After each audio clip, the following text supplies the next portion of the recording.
because our third speaker today, Edmond Joe, is one of 4 inventors who hold the patent on, hopefully I get this right, a quality monitor and monitoring technique employing optical stimulated electron emissions.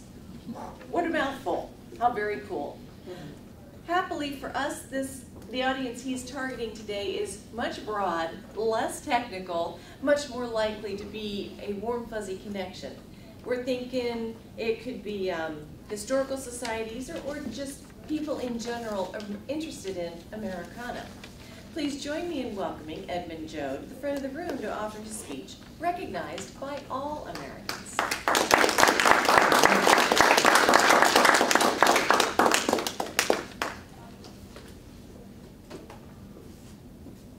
My name is Edmond Joe, and I have been afflicted with the syndrome all my life. Madam Audition Master, fellow Toastmasters, honored guests, if you haven't already noticed from your agenda, my last name is Joe, and I suffer from something that's called the my last name is a typical first name syndrome. It is not easy to live life with the last name of Joe. I never knew that Joe was a typical first name while I was growing up in Texas, until first grade.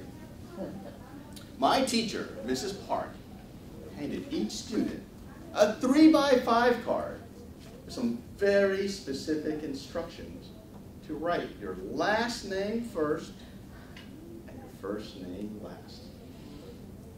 I followed directions. In my best first grade handwriting, I did write my last name first, my first name last. I proudly handed it back to Mrs. Park. After all the cards were collected, Mrs. Park announces to the class, "There is one student who did not follow instructions.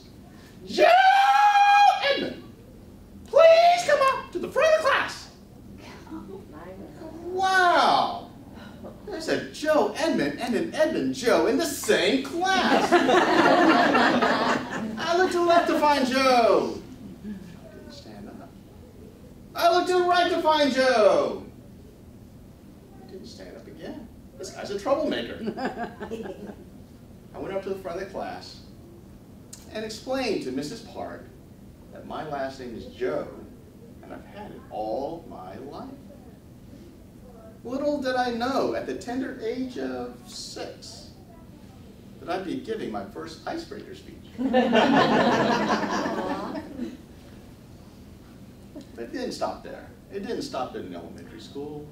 This syndrome followed me through middle school, high school, and through adulthood. And through those years, I've heard all those nicknames. Well, I think you know what I'm talking about. There's G.I. Joe, Regular Joe, Cup of Joe, and even Sloppy Joe. I like that one. I've never heard that one before. But even in through adulthood, when my wife and I had received the most wonderful news that we would be raising a family. And for those that are parents out there, I think you can know what I'm talking about when you hear that the first time that you're going to be parents. But then it hit me.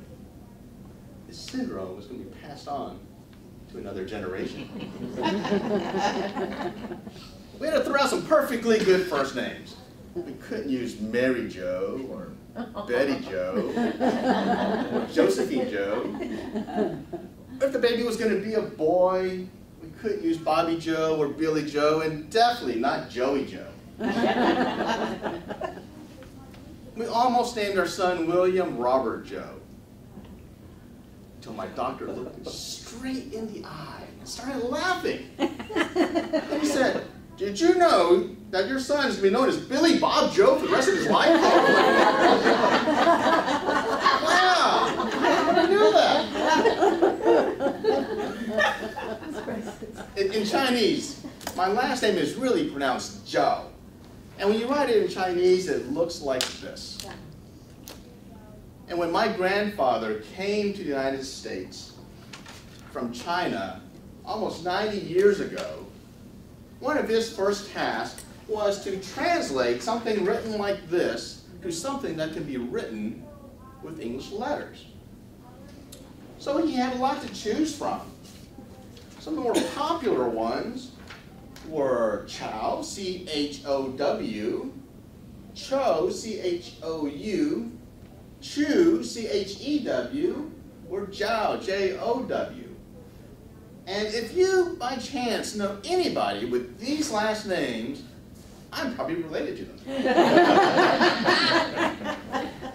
But he picked Joe, J-O-E.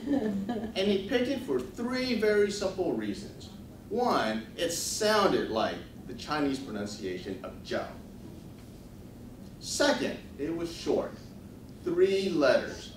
My grandfather did not know any English, did not know how to write any English. And for him, a short last name is a good last name. And last but not least, he picked Joe, J-O-W, J-O-E, because he knew that Joe would be recognized by all Americans. So there you have it. My last name is Joe, and I've had it all my life. And just for the record, we changed our son's name to Kyle Thomas Joe. I'm auditioning.